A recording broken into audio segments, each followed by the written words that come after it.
हमारे साथ संगत जी राधा स्वामी जी। संगत जी आज 23 मई को बाबा जी सुबह कार दर्शन देने के लिए आए और शाम 4 बजे बाबा जी ने सवाल जवाब भी किए और फिर बातों ही बातों में बाबा जी ने ऐसा वाक्य कह दिया जिसे पूरी संगत को भावुक कर दिया। बाबा जी बोले, एक दिन मैं भी चला जाऊंगा। ये सुनते ही संगत में बैठे बहुत से लोगों की आंखें भर आई। कई लोग रोने लगे। बाबा जी ने आगे कहा, इस दुनिया से भी सभी संत महात्मा एक दिन चले जाते हैं। ये सुनकर माहौल कुछ पल के लिए बिल्कुल शांत और भावुक हो गया, लेकिन उसी दौरान बाबा जी ने अपने अंदाज में एक ऐसी बात कह दी कि पूरी संगत हंस पड़ी। बाबा जी मुस्कुराकर बोले, मैं और हजूर जी मियाँ बीवी थोड़े ही हैं। ये सुनते ही माहौल पूरा का पूरा मजाकिया हो गया और लोग बहुत जोर जोर से हंसने लगे। एक भाई ने कहा, बाबा जी मेरे पापा को पैरालाइज हो गया है।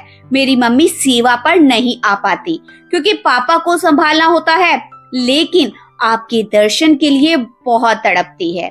बाबा जी ने बड़े ही स्नेह से कहा, उनकी जो सेवा घर पर चल रही है वही सबसे बड़ी सेवा है। सिर्फ सत्संग घर जाकर सेवा करना ही सेवा नहीं कहलाता। अगर घर में रहकर किसी दुखी इंसान की देखभाल कर रहे हैं, किसी बीमार की सेवा कर रहे हैं, तो वह भी उतनी ही बड़ी सेवा है। इसी दौरान सेवादारों ने माइक थोड़ा नीचे कर दिया। बाबा जी ने तुरंत कहा, माइक ऊपर कर दो। बाबा जी उससे काफी देर तक बातें करते रहे। बाबा जी ने फिर समझाया, जरूरी नहीं कि सेवा सिर्फ धर्म स्थान पर जाकर ही हो। घर में रहकर भी अगर हम किसी दुखी इंसान का सहारा बनते हैं तो वह भी सच्ची सेवा है। संगत जी, ये बात बाबा जी पहले भी समझा चुके हैं कि असल सेवा सिर्फ धार्मिक स्थान पर जाकर ही नहीं हो सकती, बल्कि जहाँ भी मौका मिले वहाँ किसी की मदद, किसी की सेवा कर देनी चाहिए। फिर आगे उस भाई ने कहा, बाबा जी मुझे सबसे ज्यादा डर आपके बिछड़ने का लगता है। बाबा जी बोले, बेटा आना जाना सब मालिक के हुक्म में है। इस दुनिया में कोई भी हमेशा नहीं रहा है। फिर एक भाई ने सवाल किया बाबा जी से, जैसे कहा जाता है कि रांझा रांझा कर दीनी मैं आप ही रांझा हुई, तो बाबा जी मैं हीर नहीं बनना चाहता, मैं खुद रांझा बनना चाहता हूँ। बाबा जी बोले, बेटा सोच तुम्हारी सही है, लेकिन कोई वही दे सकता है जो उसके पास हो। अगर मेरी जेब में 100 रुपए हैं तो मैं 90 रुपए दे सकता हूँ, लेकिन जो चीज मेरे पास है ही नहीं उसे मैं कैसे दे दूँ। फिर बाबा जी ने समझाया कि सबसे पहले हमें अपने मन को काबू करना होगा। हमारा मन बागी बना हुआ है। जब मन ही नियंत्रण में नहीं है तो वह परमात्मा को क्या समर्पित करेगा। फिर इसी भाई ने नुसरत फतेह अली खान जी की एक कव्वाली का जिक्र किया, अगर तू आंखों के सामने नहीं रहना तो हमारा दिल ही मोड़ दे। इस पर बाबा जी ने बड़ी ही प्यारी बात कही। उन्होंने कहा कि अगर कोई हर समय हमारी आंखों के सामने रहे तो उसकी कदर नहीं रहती, लेकिन जब वही दूर चला जाता है तब उसकी कमी महसूस होती है और तभी उसकी असली अहमियत हम समझ पाते हैं। फिर इसी भाई ने आगे पूछा कि बाबा जी आपको कैसे पाया जा सकता है। बाबा जी बोले, हमें बाहर नहीं भीतर मिलना है। मालिक हमसे अलग नहीं है, शाह से अलग कुछ भी नहीं। कमी सिर्फ देखने वाले की आंख की है। बाबा जी बोले, ओ शाह सातो वक नहीं, बिन शाह दे दूजा कख नहीं, पर वेखन वाली अख नहीं। भाई ने फिर कहा, बाबा जी वो आंख भी तो आपको ही देनी है।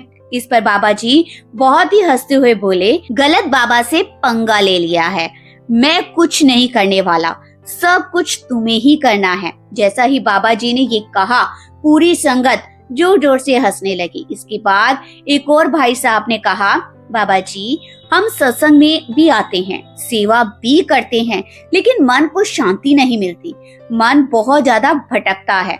बाबा जी ने इसका बड़े ही सरल उदाहरण से पूरी संगत को समझाया। उन्होंने कहा, अगर कोई इंसान सालों तक शराब पीता रहे और फिर कहे कि मैं एक हफ्ते या फिर एक दिन में ठीक हो जाऊं, तो ये संभव नहीं है।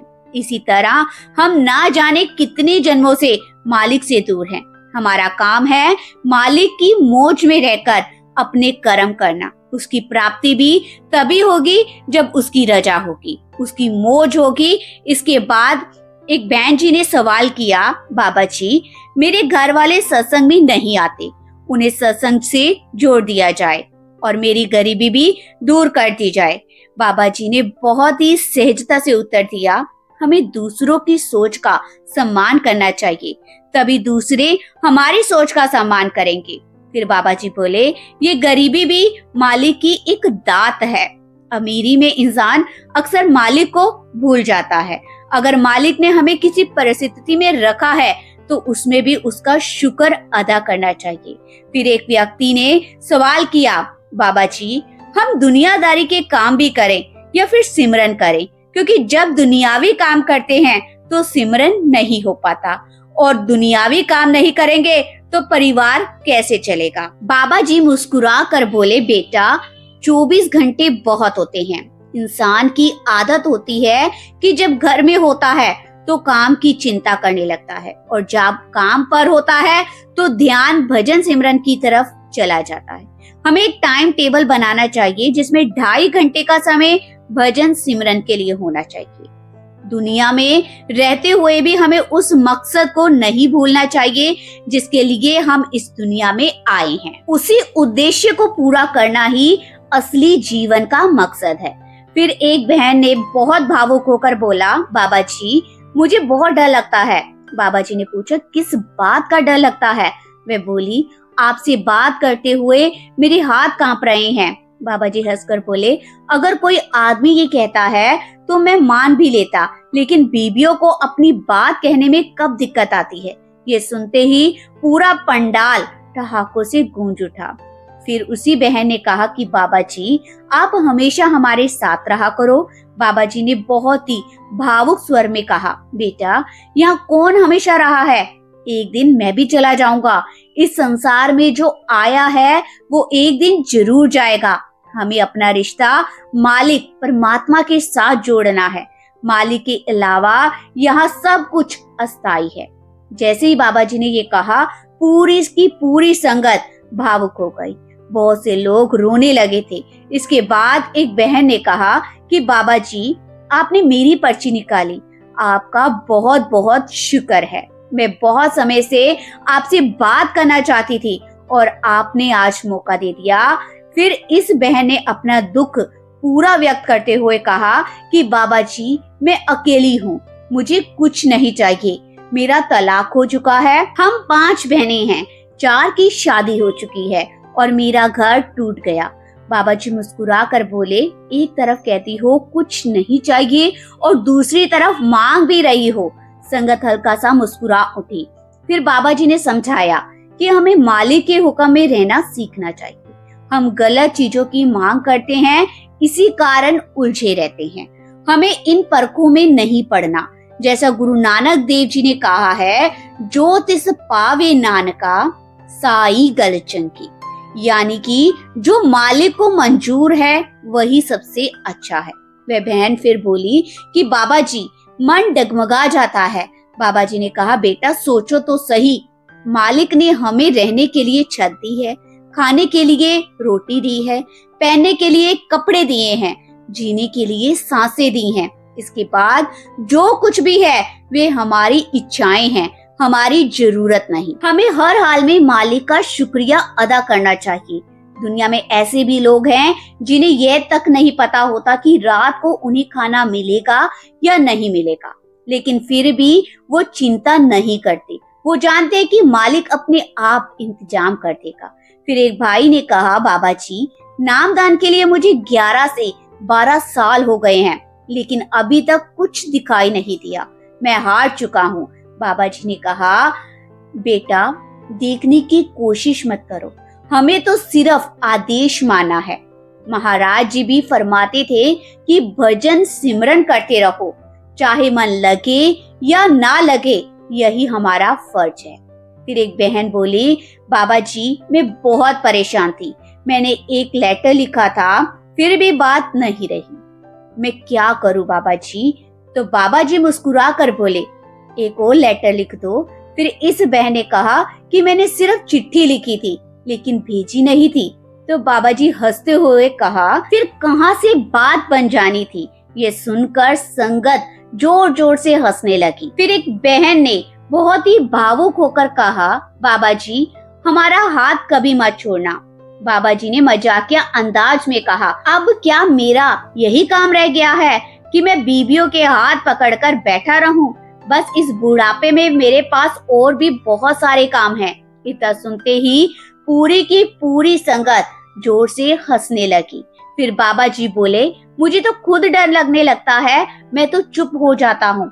लेकिन बीबियां चुप होने का नाम ही नहीं लेती। ये सुनकर एक बार फिर पूरी संगत जोर जोर से हंसने लगी। इसके बाद एक व्यक्ति ने बहुत ही भावुक होकर कुछ पंक्तियां गाई, मुझे गले से लगा लो, और आगे कहने लगा, मेरी कोई औकात नहीं। बाबा जी ने तुरंत जवाब दिया, बेटा यहाँ हम सब अपनी अपनी औकात लेकर ही बैठे हैं, इसलिए इन तुलना और इन परखों में मत पड़ो। अगर हम लायक होते तो मालिक हमें यहाँ किस लिए भेजता? मालिक ने हमें यहाँ सीखने के लिए भेजा है। बाबा जी ने आके समझाया कि परमार्थ का रास्ता ऐसा नहीं है कि कोई अकेला चल सके। यह सफर हम सबको मिलकर तय करना है। जब हम एक दूसरे का सहारा बनेंगे तभी हम आगे बढ़ पाएंगे। मालिक ने हमें ये मानव जीवन दिया है, इसलिए सबसे पहले हमें इसकी कदर करनी चाहिए। फिर इसी भाई ने आगे कहा कि बाबा जी मैं बहुत छोटा और निकम्मा इंसान हूँ। बाबा जी तुरंत बोले, बेटा यहाँ हम सभी निकम्मे हैं। संत महात्मा किसी को नीचा दिखाने नहीं आते, वह तो हमें ऊपर उठाने आते हैं, हमारा सहारा बनने के लिए आते हैं। फिर एक भाई ने माँ बाप के ऊपर कोई सवाल किया। उसने माँ बाप की डांट के ऊपर कुछ पूछा। बाबा जी ने समझाया, माँ बाप का प्यार बहुत अनमोल होता है। इंसान की आदत है कि जब घर में होता है तो दफ्तर की चिंता करता है, और जब बाहर होता है तो घर की। अगर माता पिता हमें पढ़ाई के लिए डांटते हैं और कुछ समझाते हैं तो वह भी हमारे भले के लिए ही होता है। फिर एक भाई ने बाबा जी से कहा, बाबा जी मेरी मम्मी बचपन से ही ब्यास आती रही है। वो हमेशा कहती है कि अरदास में बहुत ताकत होती है। उनका कहना है कि जो इंसान रोज मालिक का शुक्राना करता है और सच्चे दिल से अरदास करता है, उसके जीवन में दुख नहीं आते। बाबा जी ने समझाया कि बेटा हम लोग अक्सर केवल मुंह से बोले गए शब्दों को ही अरदास समझ लेते हैं। मालिक को हमारे लफ्जों की कोई जरूरत नहीं है। मालिक हमारी अवस्था को जानता है। असली अरदास मालिक का भजन सिमरन है। जब इंसान सच्चे मन से मालिक को याद करता है तभी उसकी आत्मा भीतर से उस परमात्मा से जुड़ती है। फिर बाबा जी ने आगे कहा कि भजन सिमरन करने का यह मतलब नहीं कि इंसान अपने कर्मों के हिसाब से पूरी तरह बच जाएगा। जो कर्म किए हैं उनका फल तो हर किसी को भोगना पड़ता है, लेकिन जो जीव मालिक के नाम में जुड़ जाता है उसके अंदर मालिक ऐसी शक्ति भर देता है कि बड़े से बड़ा दुख भी उसे छोटा लगने लगता है। धीरे धीरे इंसान परमात्मा की रजा में रहना सीख जाता है। उसे समझ आने लगता है कि जो कुछ भी इस जीवन में हो रहा है वह सब का सब मालिक की मौज और उसकी इच्छा से हो रहा है। इसी को मालिक के भाने में रहना कहते हैं।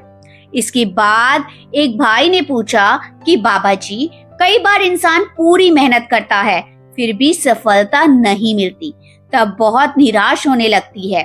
बाबा जी ने बड़े ही प्रेम के साथ उसको समझाया, बेटा हमारा काम पूरी ईमानदारी पूरी मेहनत के साथ अपने काम को करना है। जरूरी नहीं कि हर मेहनत का फल उसी समय मिल जाए। जीवन में असफलता भी इंसान को बहुत कुछ सिखा जाती है। अगर पहली ही कोशिश में हर चीज मिल जाएगी तो इंसान के अंदर अहंकार आ जाएगा और वह उस सफलता का असली कीमत नहीं समझ पाता। इसलिए मालिक पर भरोसा रखो और बिना रुके अपने कर्म करते रहो। मेहनत कभी भी व्यर्थ नहीं जाती। मालिक सही समय आने पर उसका फल जरूर देता है। इसके बाद एक भाई ने सवाल किया कि बाबा जी, मन हमेशा भविष्य की चिंता में उलझा रहता है। अंदर एक अनजाना सा डर बना रहता है कि कहीं कुछ गलत ना हो जाए।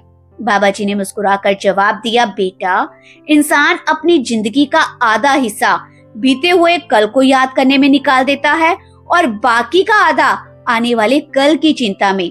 इसी वजह से वह अपने आज को सही तरीके से जी नहीं पाता। फिर बाबा जी ने आगे समझाया, अगर चिंता करने से आने वाली परेशानी टल सकती होती तो इंसान को जरूर चिंता करनी चाहिए थी।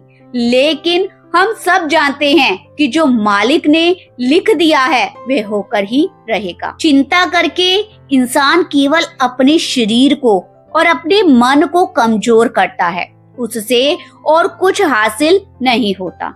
इसके बाद एक भाई ने प्रश्न किया कि बाबा जी, कई बार जिंदगी में ऐसी परिस्थितियां आ जाती हैं जब किसी की भलाई के लिए या किसी को परेशानी से बचाने के लिए झूठ बोलना पड़ जाता है। क्या ऐसे झूठ का भी कर्म बनता है? भाई की बात सुनकर बाबा जी ने बड़े ही गंभीर लेकिन प्रेम भरे स्वर में जवाब दिया कि बेटा, इस संसार में इंसान का हर कर्म अपना असर छोड़ता है। नियत भले ही अच्छी क्यों ना हो, लेकिन जो भी शब्द या कर्म हम करते हैं उसका हिसाब जरूर बनता है। फिर बाबा जी ने समझाया, इसलिए इंसान को हमेशा बहुत सोच समझकर बोलना चाहिए। कई बार हम किसी स्थिति को संभालने के लिए तुरंत कुछ कह देते हैं, लेकिन बाद में वही बातें मन के अंदर बोझ बनकर रह जाती हैं। ऐसी कोई भी बात या ऐसा कोई भी काम नहीं करना चाहिए जिसे बाद में याद करके मन को बेचैनी हो। या उसके बाद एक बहन ने बड़े ही भावुक होकर कहा, बाबा जी, जब मैं भी भजन सिमरन करने बैठती हूँ तो मुझे ऐसा महसूस होने लगता है कि जैसे मेरे पैरों पर कुछ रेंग रहा हो। मुझे लगता है जैसे कोई सांप मेरे पैरों पर चढ़ गया है। उस समय मुझे बहुत डर लगने लगता है और मेरा ध्यान भी भटक जाता है। बहन की बात सुनकर बाबा जी ने बड़े ही प्रेम के साथ और धैर्य के साथ समझाया, बेटा, ये सब मन के खेल होते हैं। मन कभी नहीं चाहता कि इंसान सच्चे दिल से मालिक का नाम जपे और भजन सिमरन में जुट जाए।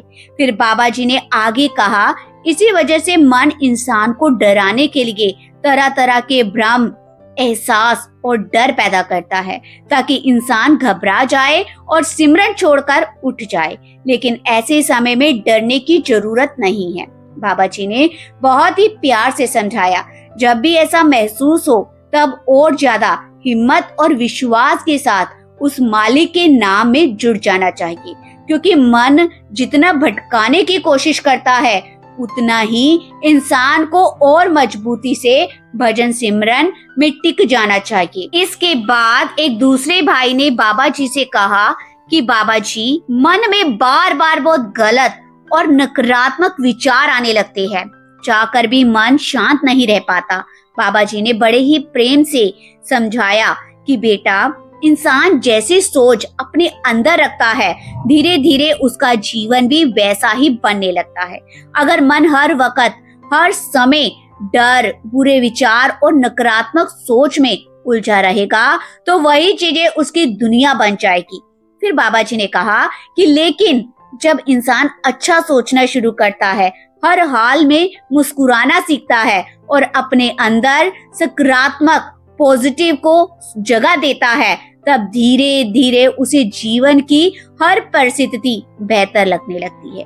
उन्होंने आगे समझाया, ये नकारात्मक सोच बाहर से नहीं आती, बल्कि कई बार हम खुद ही अपने भीतर डर को, शक को, गलत विचार पैदा कर लेते हैं। बाबा जी ने बहुत ही प्यार से कहा, इसलिए जरूरी है कि इंसान हर रोज अपने भीतर अच्छे विचारों को उतारे, अच्छी सोच को, अच्छे संग को, मालिक का नाम जपे। ये तीनों मिलकर धीरे धीरे इंसान अपने पूरे जीवन को बदल देता है। इसके बाद एक भाई ने बहुत ही भावुक होकर बाबा जी से बोला, बाबा जी, आपने मुझ पर इतनी बड़ी दया की, मुझे सिमरन सेवा की शक्ति बख्शी। मेरी बस एक और अरदास है कि आप मेरे बच्चों को भी ऐसी ही मेहर दो। वो भी इस तरफ लग जाएं, लेकिन वो मेरी बात नहीं सुनते। भाई की बात सुनकर बाबा जी ने समझाया कि बेटा, परमार्थ का रास्ता ऐसा नहीं है जहाँ किसी को जबरदस्ती चलाया जा सके। इस राह पर वही इंसान आगे बढ़ता है जिसके भीतर समय आने पर खुद चाह जागती है। अगर तुम अपने घर का माहौल प्यार का, शांति और समझदारी से भर दोगे तो धीरे धीरे बाकी लोग भी खुद बदलाव महसूस करने लगेंगे। उन्होंने आगे समझाया, घर में किसी पर दबाव मत बनाओ। जब मालिक की मौज होगी और उनका समय आएगा तब वे खुद। गुरु प्यारी संगत जी, ये थे आज 23 मई को बाबा जी के और संगत के बीच के सवाल जवाब। आपसे एक बहुत ही प्यार भरी विनती है कि कमेंट में आप राधा स्वामी जरूर लिखिएगा। अब आपसे विदा लेते हैं अपनी अगली वीडियो के लिए। राधा स्वामी जी।